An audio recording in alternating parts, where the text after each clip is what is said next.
Apprendre les gestes qui sauvent. Une possibilité pour tous, même quand on est déficient visuel. C'est en petits groupes que ces malvoyants et non-voyants apprennent certains réflexes de la vie quotidienne, parfois perdus. On ne sait jamais assez de choses dans la vie et je pense que c'est un plus pour moi. Sachant que ma maladie, c'est vrai que ma maladie, je ne l'accepte pas. Donc j'essaye de vivre comme une voyante et j'aurais tendance à vivre même rapidement chez moi et de prendre un peu de recul comme on l'avait vu pour les tests, pour les bruits.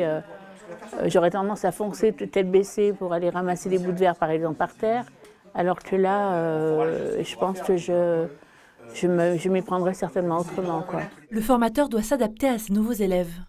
Pour Jean-Marc Cianarella, il n'y a pas de mauvais gestes.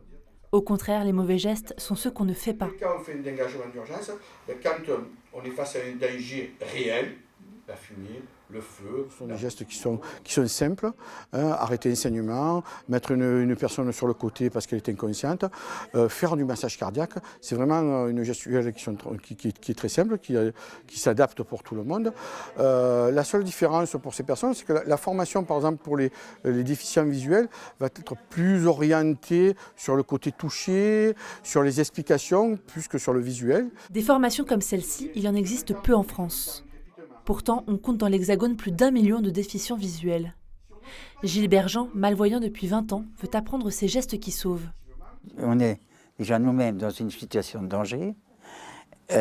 Déjà pour nous, c'est important. Et puis pour ses collègues aussi, c'est important. Donc dans les deux cas, c'est bénéfique.